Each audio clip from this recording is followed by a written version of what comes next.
Item number SCP-1990. Object Class Safe.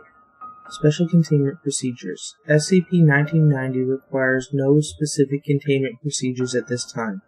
It is to be kept in a standard storage locker in Research Area 20.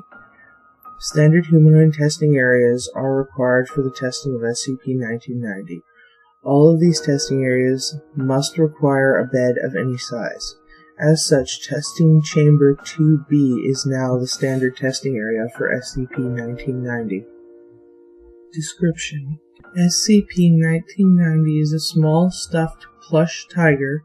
The name Sarah has been written in faded marker on the care and cleaning instructions tag. SCP-1990 was discovered by Dr.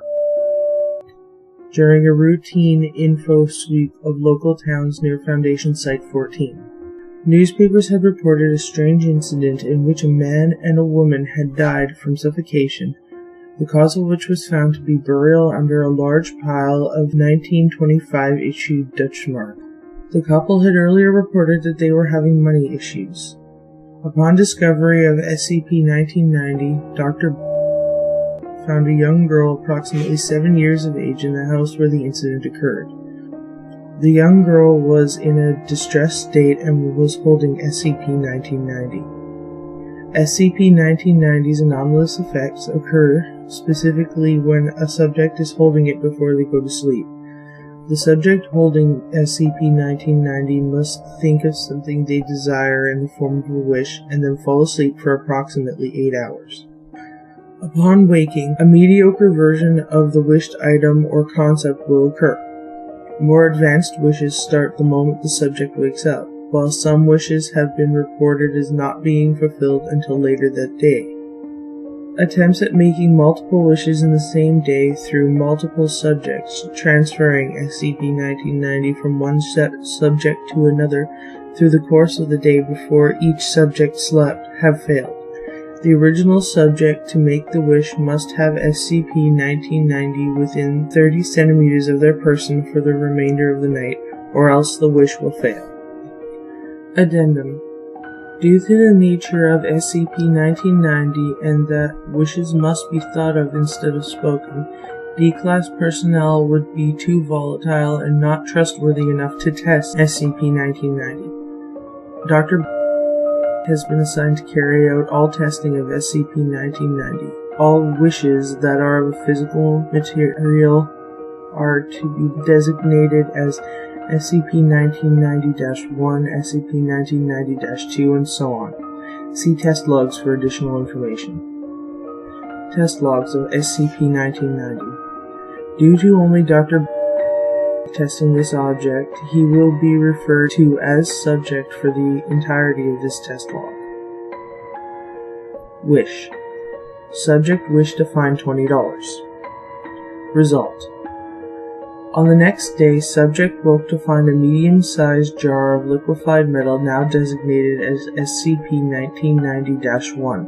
Upon opening the jar, the liquid metal was not hot to the touch and behaved much like mercury at room temperature.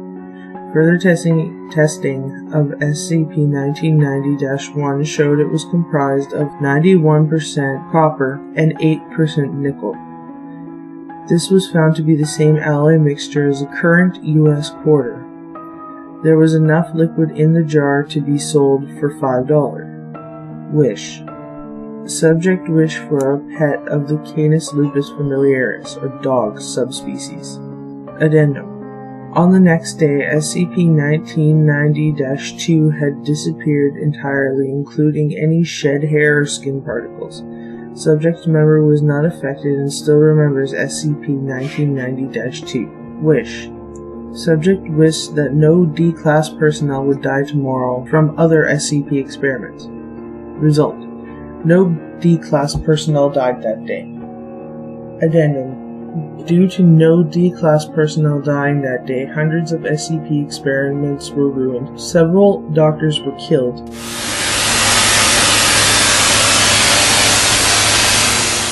And the test had to be repeated. Dr. was given a disciplinary hearing and was deemed unfit to do further testing of SCP-1990 for the time being. Second addendum. The next day, all D-Class personnel who should have died that day all died according to what would have normally happened to them under each SCP's effects at the specific time of testing. In addition, the doctors who died from that as well were found returning to work the next day with no memories of the previous tests. Dr. Blank was reinstated to continue testing of SCP-1990. Dr. It seems SCP-1990's effects have a time period only with live beings. If SCP-1990 is keeping something alive, be it a fully functioning living being or is preventing the death of something living, this effect seems to last only 24 hours. If SCP-1990 made a living being, that being will fade out of existence after the 24-hour period. Wish. Subject wished to receive a surprise. Result. Subject was seen throughout most of the day in the men's restroom vomiting. See Dr. additional notes on the matter. Dr. God fucking damn it, everything tastes like broccoli. Wish. Subject wished to not be able to taste broccoli. Result. Subject reported that while nothing did taste like broccoli anymore, all other foods subsequently tasted of Brussels sprouts. Dr. I'm done